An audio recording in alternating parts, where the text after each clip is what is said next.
రాత్రికాల ప్రార్థన. అద్వితీయుడా, ఆరాధ్యనీయుడా, ఆలోచనకర్త, మీకు వందనాలు నాయనా, స్తోత్రాలు చెల్లిస్తూ ఉన్నాము. అయ్యా, ఉదయము నుంచి ఈ రాత్రి కాల సమయము వరకు మమ్మల్ని, మా కుటుంబాన్ని, మాకు కలిగిన సమస్తాన్ని మీ కృపలో భద్రపరుచుకున్నారు నాయనా. అయా, మేము చేసిన ప్రయాణాలను దీవించారు, పనులను కూడా ఆశీర్వదించారు, ప్రయత్నాలలో సఫలత దయచేశారు నాయన. అయ్యా, ఈ రాత్రిన సజీవముగా ఉండి ఈ విధంగా ప్రార్థించుకొనగలుగుతున్నామంటే మా బలము, మా శక్తి, మా జ్ఞానము కాదు తండ్రి, కేవలం మీ కృపను బట్టే సజీవులంగా ఉన్నాము. మరొకసారి కుటుంబంతో కలిసి ఆనందిస్తూ మీ నామాన్ని మహిమపరుచుకునే అవకాశం దయచేసినందుకు కూడా కృతజ్ఞత అర్పణలను చెల్లిస్తూ ఉన్నాం ప్రభువా. ఎస్ లార్డ్, గుండె చెదిరిన వారిని ఆయన బాగు చేయువాడు, వారి గాయములు కట్టువాడు అని కీర్తనల గ్రంథం 147వ కీర్తన 3వ వచనం ద్వారా మీరు సెలవిస్తున్నట్లుగా, అవునాయన, ఎంతోమంది బిడ్డలు ఈ రాత్రి సమయమందు గుండె చెదిరిన పరిస్థితుల్లో ఉన్నారు. అయా, సొంత వారే, అయిన వారే, ప్రేమించిన వారే, నమ్మిన వారే వారి హృదయానికి గాయము చేసి వారిని బాధ పెట్టారు నాయన. కానీ మీరు వారి గాయములను కడుతున్నారని, దేని నిమిత్తమైతే వారు బాధపడుతున్నారో ఆ బాధను తొలగించబోతున్నారు అని, వారి హృదయంలో మరల సమాధానమును, సంతోషమును నింపబోతున్నారు అని ఈ రాత్రి సమయమందు ఈ యొక్క విలువైన మాటలను జ్ఞాపకం చేసినందుకు స్తోత్రాలు. ఎంతోమంది బిడ్డలు ఈ రాత్రి సమయమందు ఈ ప్రార్థనలు ఏకీభవిస్తున్నారు నాయన. ఏ బాధతో, ఏ పరిస్థితితో, ఏ బలహీనతతో మీ పాద సన్నిధిన చేరారో వారందరిని బట్టి పేరు పేరున అడుగుతూ ఉన్నాను, ప్రార్థన చేస్తూ ఉన్నాను ప్రభువా. వారి జీవితాల్లో మీ కార్యాలను కనిపింప చేయండి తండ్రి.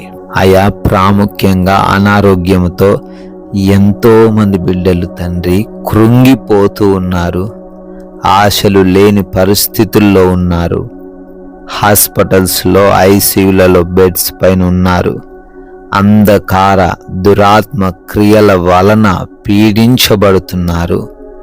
అయా, యేసు నామమున వాటన్నిటి నుంచి బిడ్డలకు విడుదలను, స్వస్థతను దయచేయండి. భయంకరమైన రోగాలు, తగ్గనటువంటి రోగాల నుంచి కూడా విడిపించే దేవుడు నాయన, స్వస్థపరచండి తండ్రి.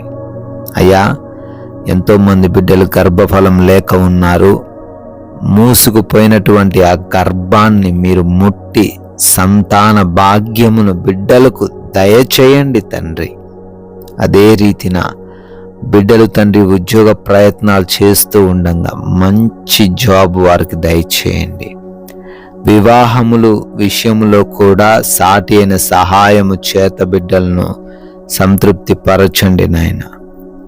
అదే విధముగా ఎంతోమంది బిడ్డలు నైట్ డ్యూటీల్లో ఉన్నారు, నైట్ ప్రయాణాల్లో ఉన్నారయ్యా. వారందరూ కూడా ఈ రాత్రంతా క్షేమముగా ఉండే కృప చూపించండి. వివిధ దేశాలలో ఉంటున్నారు, వారందరినీ కూడా ఆశీర్వదించండి, దీవించండి. క్షేమాన్ని, రక్షణను వారికి దయచేయండి. విదేశాలు వెళ్ళుటకు ప్రయత్నిస్తున్నారు తండ్రి, ప్రయత్నాలను సఫలపరచండి. వీసాలలో, ఇమిగ్రేషన్స్లో, ఆ పాస్పోర్ట్స్, డాక్యుమెంట్స్ విషయంలో కృప చూపించండి నాయన. అదే విధముగా కుటుంబంలో సమాధానమును, నెమ్మదిని, ప్రశాంతతను మీరు స్థాపించండి. భార్యాభర్తల మధ్య గొడవలు ఏవి లేకుండా, రక్త సంబంధికుల మధ్య ఎటువంటి విభేదాలు రాకుండా, ముఖ్యంగా తల్లిదండ్రులకు లోబడే బిడ్డలుగా ప్రతి యవ్వన బిడ్డను కూడా నిలబెట్టుకొనమని ఆయన. ఆర్థిక పరమైన కష్టాల్లో ఎంతో మంది చిక్కుకున్నారు, మోసపోయారు, నష్టపోయారు, ఉన్నవన్నీ పోగొట్టుకున్నారు, నమ్మారు నాయన. అయా వారందరిని బట్టి అడుగుతున్నాము. అయా వారి జీవితాల్లో మరలా పూర్వపు స్థితిని వారికి దయచేయండి, సమృద్ధిని దయచేయండి, అప్పుల నుండి విడిపించండి నాయన. కోర్టు కేసుల్లో ఉన్నారు, కేసుల నుంచి కూడా విడుదల దయచేయండి తండ్రి. ల్యాండ్ సమస్యల నుంచి విడుదల దయచేయండి తండ్రి. నాయన ఎంతోమంది బిడ్డలు లోన్స్ అని, పెన్షన్స్, ప్రమోషన్స్, ట్రాన్స్ఫర్స్ అని, రిటైర్మెంట్స్ అని బిడ్డలు అప్లికేషన్స్ పెట్టుకున్నారు, ప్రార్థన చేస్తున్నారు. వారి ప్రార్థనకు జవాబు దయచేయండి. అదే విధముగా మా భారతదేశాన్ని దీవించండి, ప్రజలను దీవించండి, నాయకులను దీవించండి, ఆశీర్వదించండి నాయన.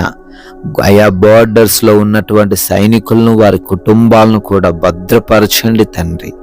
ప్రభువా, ఈ రాత్రిన మేమందరము సేద తీరబోతున్నాం. మంచి నిద్ర మాకు దయచేయండి అయ్యా.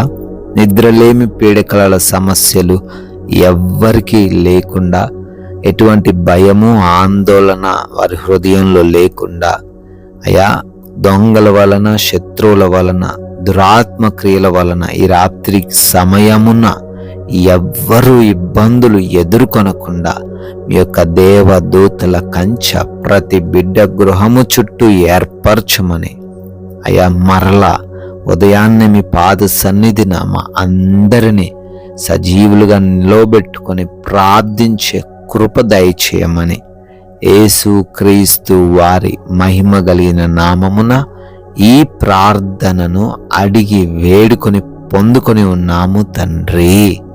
Amen, amen.